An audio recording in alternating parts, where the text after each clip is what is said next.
Estamos aqui para ministrar alguns conceitos, da nossa última aula, que é a nossa quinta aula. Vamos abordar hoje alguns conceitos sobre o planejamento estratégico, recordar. Vamos também introduzir a metodologia do PDCA para monitoramento e execução de projetos. Vamos também perpassar sobre conceitos de plano de ação, que são fundamentais e estão linkados ao PDCA. E por último, vamos abordar algumas questões sobre monitoramento e execução. Bom dia, senhores e senhoras. Vamos aqui passar alguns conteúdos da nossa última aula, quinta aula. Então nós vamos abordar aqui elementos do planejamento, a metodologia PDCA e também o plano de ação.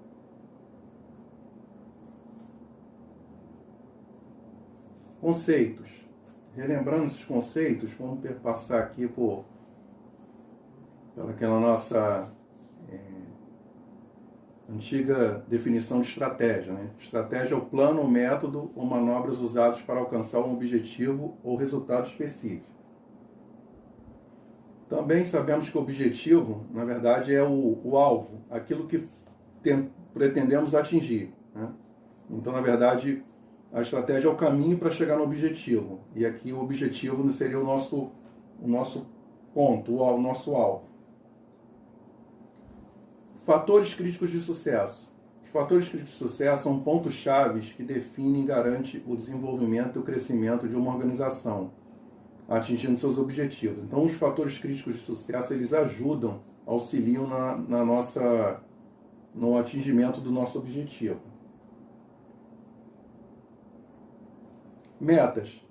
Meta é a definição daquilo que se pretende atingir de forma específica, em termos quantitativos, com prazo determinado, ou seja, a meta sempre nasce do objetivo e não o contrário. Então, como nós abordamos aqui anteriormente, o objetivo é aquilo que a gente pretende atingir. Mas só que a meta vai nos orientar em relação ao prazo para atingir esse objetivo. PDCA. PDCA é um método amplamente difundido e utilizado para controle e melhoria dos processos. Esse método, na verdade, ele serve para resolver problemas, e elevar o patamar de atuação das empresas. Ele também é utilizado por empresas do mundo inteiro e se tornou muito conhecido após a Segunda Guerra Mundial, por William Deming. Esse pesquisador ele foi ao Japão ajudar as empresas a se estruturar logo depois da Segunda Guerra. Ele trabalhou lá no Japão com os empresários locais, organizando os processos e também controlando a qualidade de trabalho dos processos. Diante disso, todos sabemos que hoje o Japão é referência de produtividade e eficiência.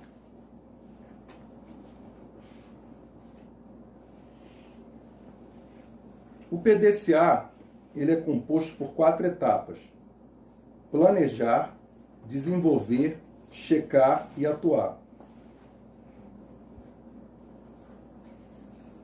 Em resumo, para que possamos resolver esse problema, será importante entender todo o contexto PDCA.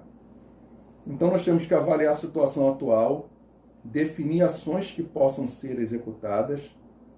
À medida que vamos executando essas ações, nós precisamos avaliar os resultados. Se os resultados forem positivos, devemos padronizar esse processo. Caso o nosso resultado seja negativo, nós necessitaremos revisar todo o PDCA. Então, nesse caso, a revisão é como se fosse girar o PDCA mais uma vez, e esse ciclo, e depois definir novas ações para resolver o problema.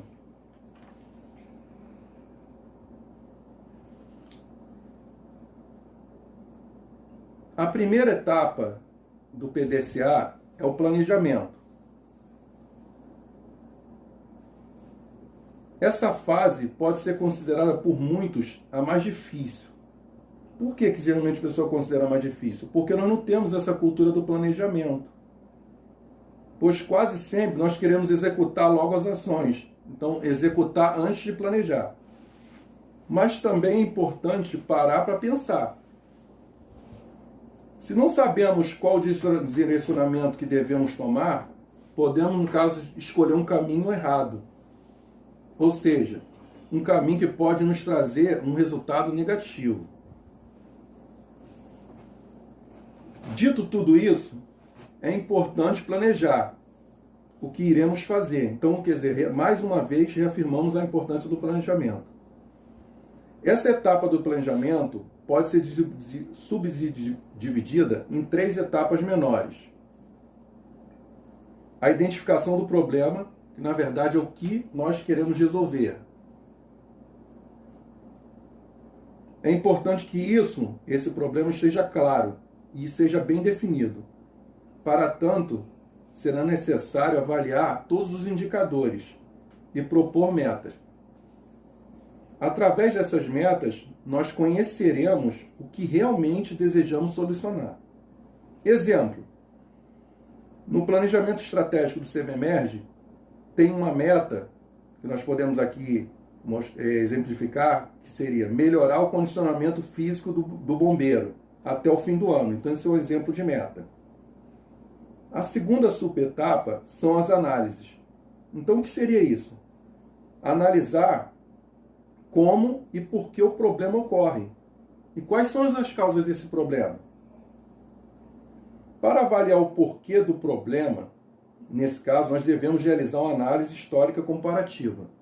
Como que nós vamos fazer isso? Nós vamos verificar o prazo médio para execução dessa subetapa e comparar os resultados do nosso indicador nosso interno, com os dos nossos concorrentes, se houver concorrentes para esse tipo de projeto. O próximo passo é a análise das causas dos problemas. Ou seja, nós vamos verificar esse nosso resultado se ele não é satisfatório.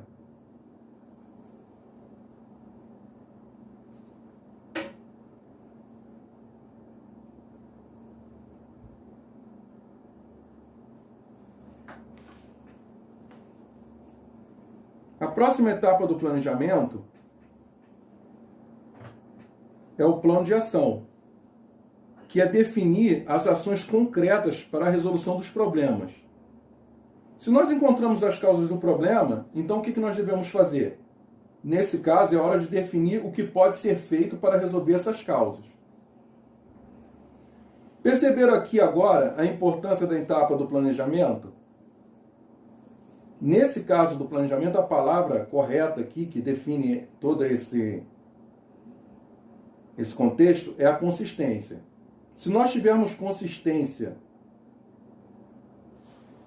na identificação do problema, tivermos metas bem definidas, consistências nas nossas análises internas, a informação confiantes e concretas, podemos prever e fazer boas análises.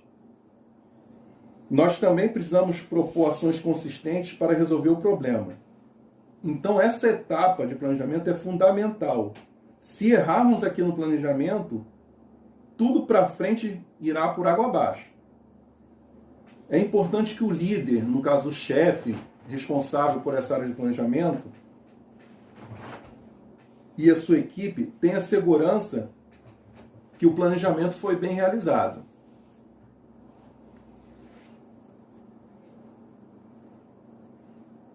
Após definirmos todas as metas, né, nós vamos e os planos de ação, nós vamos passar para a próxima etapa, que é a etapa do desenvolvimento, desenvolver as ações.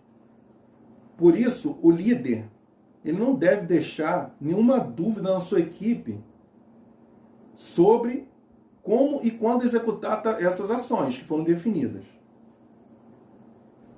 Aqueles que recebem as ações, no caso a equipe, ou até mesmo o líder, devem possuir capacitação sobre tudo aquilo que deve ser realizado. Então, ele deve ter conhecimento. Além disso, essa pessoa deve ter autoridade sobre os meios para os quais ela vai ser responsável e pelos resultados dessa ação. Então, aqui bem está dizendo o seguinte, está dando nome, né, e responsabilidade quem é o responsável pela ação. Nessa etapa também é importante estar atento para os prazos. Cada ação deve ter um prazo de execução. Então o líder deve estar atento para que não ocorra atrasos. Então, dependendo, uma ação, ela pode, na verdade, desencadear em outra. Então você pode, de repente, atrasar uma ação e justamente afetar o início da próxima ação. Os atrasos de uma ação podem comprometer a execução de todo o plano.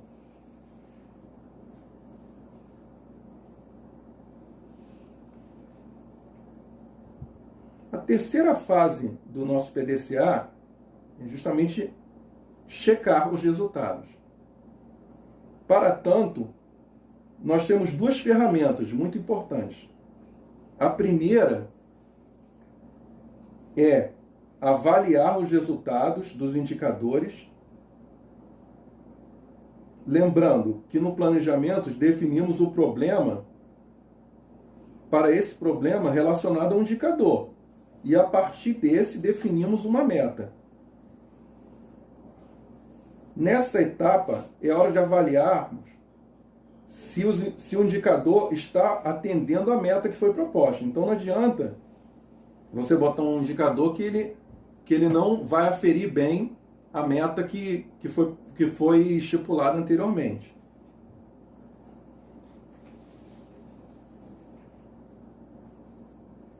A segunda ferramenta dessa parte do PDCA de checar é avaliar o status dos planos de ação. A equipe está executando bem as ações propostas? Então, essa é a primeira pergunta que nós temos que fazer. Está executando tudo dentro do prazo estipulado? Se o plano de ação não estiver bem executado, ele irá comprometer o alcance dos resultados. Nessa etapa, muitas empresas falham porque falta disciplina para realizar e acompanhamento dos resultados. Nem todo mundo tem aquela cultura de ficar, verificando se o que foi pré-definido está sendo realizado da maneira correta. Então, ter disciplina para acompanhar os resultados e acompanhar a execução de todas essas ações, no caso, é fundamental para que o PDCA funcione corretamente.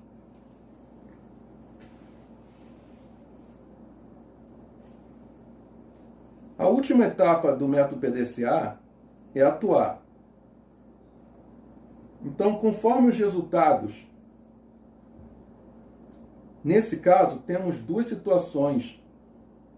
Um resultado positivo e outro negativo. Para os resultados negativos, significa que estamos batendo as metas. E as ações estão sendo bem executadas, então precisaremos padronizar o que está acontecendo de maneira satisfatória, nós temos que padronizar. Esse processo ele garante o resultado positivo ao longo do período. Então, aquela velha máxima, em time que está ganhando não se mexe. Na outra situação, seriam os resultados não satisfatórios, negativos. Então, nesse caso, as metas não estão sendo alcançadas ou as ações propostas não estão sendo bem realizadas. Então, é hora de aplicar novamente o PDCA. O que significa isso? Você girar. Então, por isso, esse método é um ciclo.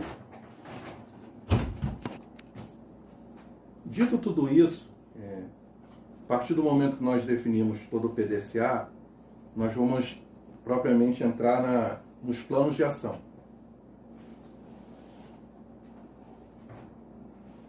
Plano de ação. Nós temos aqui os 7 passos para criar um plano de ação eficiente.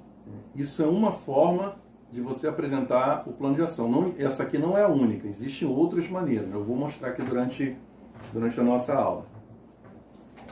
Primeiro aqui ele fala, sabe onde chegar, crie metas mensuráveis, liste tarefas, divida as tarefas grandes em partes menores. Tem algumas tarefas aqui que elas são comuns a outros métodos. Decida os prazos, crie uma representação visual para que esse plano seja divulgado, acompanhe as ações com frequência. Então, para tudo isso você precisa ter estrutura, cronograma de prazos e pessoas responsáveis. E também estar de olho o quê? No orçamento. Bem, o plano de ação, na verdade, além de ser uma metodologia identificada, utilizada para identificar e organizar e controlar as ações necessárias para nós atingirmos nossos objetivos, ela também é uma ponte entre as ideias obtidas nas análises e as práticas que irão garantir a resolução dos problemas. Então, na verdade, o plano de ação é uma ponte. Ela vai linkar o quê? Ideias e práticas.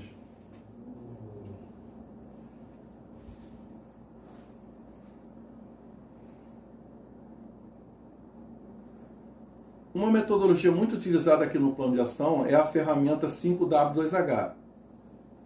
Então ela descreve como colocar em prática o planejamento estratégico.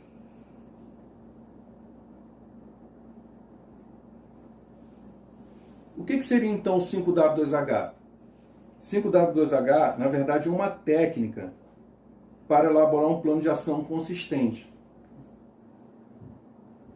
Mais à frente, nós vamos apresentar os 7 aspectos que devem compor essa proposição para chegar à ação.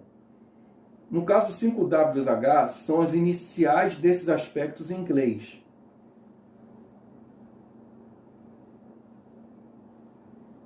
Em geral, quando nós pensamos primeiramente em ações, vem à nossa mente principalmente 3 primeiros aspectos. Na verdade, quais são esses 3 primeiros que logo vêm à nossa mente quando nós vamos elaborar um plano de ação? Temos que fazer um plano de ação.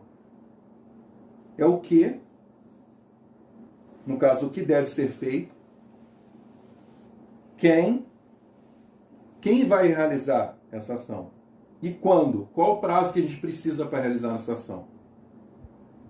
Porém, nós devemos considerar outros aspectos para ter uma visão mais completa do que vai ser realizado. Nós devemos também considerar o porquê, que no caso é o propósito da ação, qual o motivo. A pergunta que também deve se fazer é o onde, o local da ação, onde ela vai ser feita, quanto vai custar, né? O custo dessa ação, qual o valor do gasto e como a ação será realizada. Assim, nós teremos uma visão completa e poderemos, então, nesse caso, agir de uma maneira mais consistente. Essas 3 primeiras perguntas, o que, quem, quando, elas basicamente são suficientes para que a empresa, a organização, possa ordenar a execução de uma ação. Mas, como eu tinha falado anteriormente, é ideal considerar os demais aspectos, as demais perguntas. Vamos aqui, então, exemplificar um plano de ação para poder ficar mais claro para os senhores. Então vamos aqui. Suponha que uma loja de varejo deseja aumentar seu faturamento. O proprietário da loja observou que poderia estar vendendo mais e para isso definiu uma meta desafiadora. Durante as análises, no nosso caso aqui, nós estudamos isso, análise do ambiente interno através da SWOT, que nós já estudamos em outras aulas, a equipe aqui do caso desse empreendimento identificou uma causa para as vendas não estarem aumentando. A atuação de marketing da empresa não era satisfatória. Então o líder ele propôs a seguinte ação: desenvolver uma nova campanha de publicidade. Depois de definir de definir o que vamos fazer, nós vamos determinar quem será o responsável por tal ação. Nesse caso aqui seria um supervisor, o Roberto. Muitas pessoas têm dúvida, né? O que a gente colocaria? Coloca o supervisor, coloca o nome da seção que o supervisor é chefe, coloca as pessoas que vão ajudá-lo nessa tarefa. Mas nesse caso não, tem que ser o que preconiza os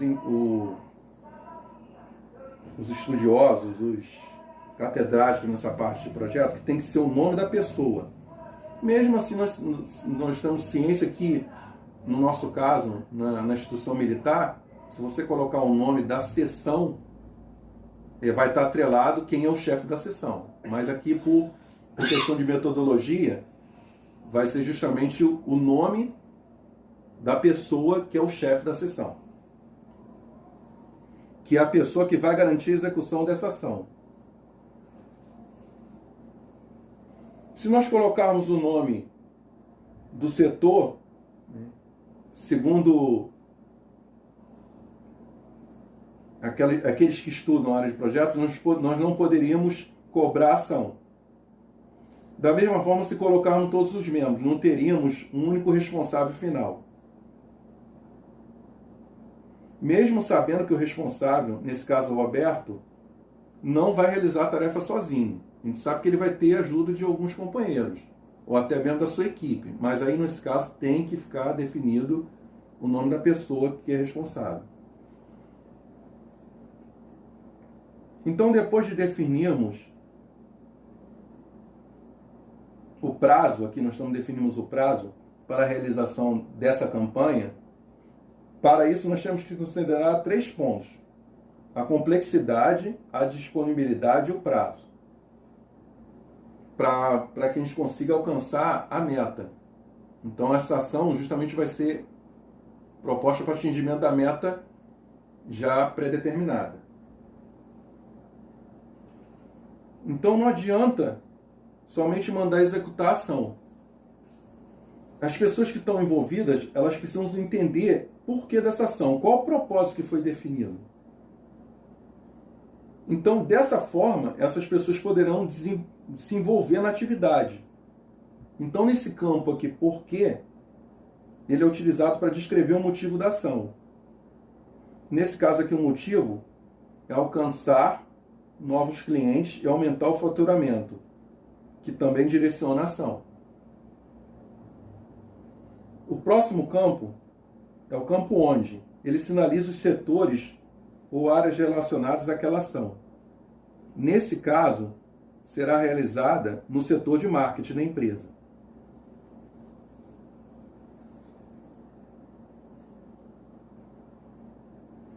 Bem, infelizmente, os recursos não são inesgotáveis. E no mundo real, precisamos trabalhar considerando as limitações de orçamento. Então não adianta propor uma mega campanha se não tem recurso suficiente para poder empregar nessa campanha. Então, na proposição ações, deve ser considerado o volume de gastos possíveis, levando em conta a relevância da ação no alcance dos resultados e da meta. A equipe deve conhecer o orçamento para que defina melhor a forma de trabalhar.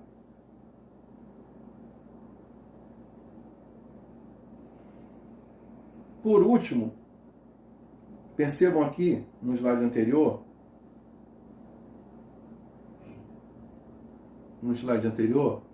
que essa pergunta como, ela vai ser esmiuçada em subetapas. Então, por último, com a definição da ação e do responsável, do prazo, do orçamento, de tudo isso, nós podemos pensar como iremos concretizar essa ação. Nesse momento agora, é importante detalharmos as atividades que serão necessárias. Enfim, nós vamos esmiuçar como a ação será executada.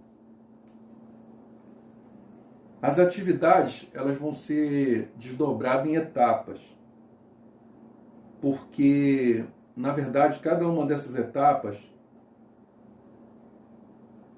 pode gerar novas subações,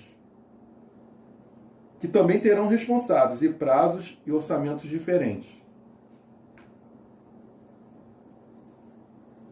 Dessa forma, fica mais clara para acompanharmos a execução posteriormente. Então, com o plano de ação elaborado, cabe ao líder divulgar para a equipe, orientando a todos. Também deve cobrar a disciplina dessa execução. Se recorrermos ao PDCA durante as etapas planejar e checar, vamos ver que é preciso avaliar o cumprimento do que foi planejado, garantindo a execução e, por fim, o alcance das metas. Bem, continuando, nós vamos mostrar alguns exemplos de plano de ação que foram adotados no planejamento estratégico do CBMERG. Então, o planejamento estratégico do CBMERG, ele possui planos de ação distribuídos entre as seguintes áreas: gestão operacional, gestão administrativa, gestão de pessoal, gestão financeira, gestão de ensino e instrução. Na elaboração do planejamento estratégico, nós utilizamos essa metodologia 5W2H para auxiliar na construção do quadro resumo de planejamento e descrever esses planos de ação. Então, para isso, nós vamos mostrar um outro exemplo bem prático, né, do que seria um quadro resumo de planejamento estratégico. Vamos ver esse exemplo aqui. O nosso objetivo aqui, um quadro hipotético, né, o nosso objetivo aqui é emagrecer. Então, como fator crítico de sucesso, nós temos que conseguir tempo e recursos financeiros. E aqui, nesse quadro, nós temos duas estratégias. Uma, realizar atividades físicas, e outra, fazer exames periódicos. Para fazer atividade física, nós precisamos também fazer exames médicos. Então, dentro da estratégia realizar atividades físicas, nós colocamos lá como metas: correr 3 vezes por semana, malhar 3 vezes por semana. E dentro da estratégia realizar exames periódicos, tem ali fazer exames trimestralmente. Indicadores de desempenho. Se eu quero correr 3 vezes por semana, o meu indicador de desempenho vai ser o quê? Índice de corridas realizadas. Se eu quero malhar 3 vezes por semana, o meu indicador de desempenho vai ser índice de atividades realizadas. E se eu quero fazer exames trimestralmente, nosso índice vai ser o índice de exames realizados. E aí, depois disso tudo, nós temos as ações, os planos de ação. Então lá, no caso, para realizar atividades físicas, correr 3 vezes por semana, nós temos o que fazer o quê? Comprar tênis, fazer reeducação alimentar, fazer inscrição na academia. E dentro da segunda estratégia de realizar exames periódicos, cuja meta é fazer exames trimestralmente, nós temos que fazer o quê? Como ação? Marcar exames. Não muito diferente, no planejamento estratégico do CBMERG também nós pegamos e ilustramos aqui um quadro resumo, um dos quadros, se os senhores forem observar o planejamento estratégico da corporação, tem vários quadros distribuídos entre aquelas áreas de gestão que eu mostrei anteriormente. Então, pegando um quadro aqui como exemplo, nós temos aqui o objetivo: melhorar a prestação de serviço oferecido pelo CBMERG à população do estado do Rio de Janeiro. Então, o fator crítico de sucesso aqui está como atuação operacional do CBMERG. Então, nós temos aqui melhorar a capacidade operacional. Aí, dentro de melhorar a capacidade operacional, nós temos duas metas. Uma, melhorar o condicionamento físico do bombeiro, e outra, melhorar a capacidade técnico-profissional. Aí, dentro de melhorar a capacidade física, nós temos aqui quais são os indicadores de desempenho, os resultados obtidos do TAF. E ainda tem outros, índice de massa corpórea, número de licenças e dispensas. E dentro dessa estratégia, dentro dessa meta, nós temos planos de ação, que é capacitar monitores profissionais de educação física, realizar exames periódicos de saúde, realizar instrução itinerante na OBM sobre a importância de práticas e atividades físicas, adotar um programa de reeducação alimentar. E também nós trouxemos aqui à baila um resumo de quadro de planejamento estratégico adotado pelo Gabinete de Intervenção Federal. Então, que vocês podem ver da mesma forma que foi mostrado lá no CBMERG, naquele nosso exemplo da atividade física, eles também propuseram um objetivo estratégico de recuperar incrementalmente a capacidade operativa das secretarias de segurança pública, né? Então aí eles foram discorrendo fatores de sucesso, estratégias, metas, indicadores de desempenho e planos de ação. Aí aqui nós exemplificamos um plano de ação, que seria o plano de ação 2.113, que era propor serviço temporário para policiais e bombeiros militares. Aí, ele, da mesma forma, na metodologia 5W2H, ele define qual é a ação, que é propor o serviço temporário, o porquê, né, que é para recompor o efetivo, como, por meio de proposição de uma nova legislação, quem, aqui nesse caso, difere daquele exemplo que eu havia citado anteriormente. Aqui no caso do militarismo, eles caracterizam a pessoa que é chefe da seção. Então tem um prazo também, no caso pode ser sem custo, nesse caso é sem custo, e aonde vai ser feito, né, essa proposição de nova legislação estadual, vai ser na Assembleia Legislativa.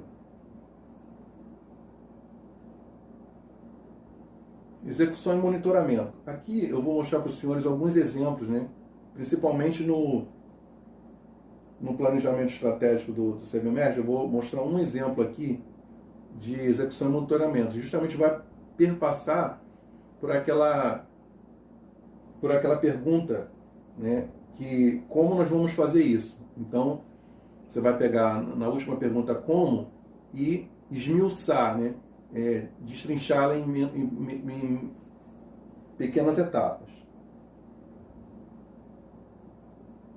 Então, no monitoramento e execução, nós precisamos ter foco, clareza do que nós queremos. Nós também precisamos, no planejamento, precisamos ter um plano de ação, né? Esse plano de ação, ele retrata justamente o quê? Um planejamento de uma ação. A execução da ação, o monitoramento, que ele traz uma melhoria contínua dos processos e o resultado propriamente dito. Então, dito isso, nós podemos dizer o quê? Que o plano de ação, então, é uma ferramenta que vai nos ajudar no nosso foco em execução para facilitar o monitoramento e obter o resultado esperado. Aqui um slide que fala sobre a questão do monitoramento, que ela eleva de patamar através da melhoria contínua, quando nós rodamos o PDCA mais de uma vez. E aqui vamos trazer mais um quadro a exemplo do planejamento estratégico do CBMERG. Só que aqui nós estamos em outra área de atuação, que seria o objetivo 5, valorização das estruturas de ensino e instrução. Percebam que aqui tem uma ação proposta, a plano de ação 5.113, expandir a estrutura da ABMDP para acomodação de 4 turmas do CFO. Então aqui, nós temos aqui um exemplo, né, de subetapas da ação proposta. Então nós temos aqui o responsável pela ação, aqui no caso seria o Coronel Ricardo Macedo, que é o diretor-geral de Ensino e Instrução, e aqui nós temos as ações propostas. Então, para cada subação, no caso, cada etapa, nós temos ali um responsável e um prazo definido. Então, voltando naquele conceito que nós tínhamos explicado lá no quadro da empresa de marketing. Então, nós dividimos como fazer em subetapas. Então, aqui está bem exemplificado isso. Inclusive, nós temos aqui até um status do que está no que está em andamento, o que foi concluído, o que ficou em atraso, entendeu? Então, o que foi cancelado das subetapas. Justamente esse monitoramento ajuda em você não justamente atrapalhar a próxima etapa e redirecionar o que for preciso ser redirecionado. Bem, concluindo, nós podemos dizer que as estratégias dão errado mais frequentemente porque não são bem executadas. Sem execução, a nossa ideia inovadora ela morre, ela se esfacela. E a aprendizagem não agrega valor. As pessoas não cumprem suas metas e a evolução morre na praia. O plano de ação é a tarefa que deverá ser executada para o atingimento da meta e o alcance do objetivo. Também nós falamos que o plano de ação é a ponte entre as ideias obtidas nas análises e as práticas que irão garantir a resolução dos problemas. E toda meta precisa de prazo, caso contrário, ela será apenas um sonho.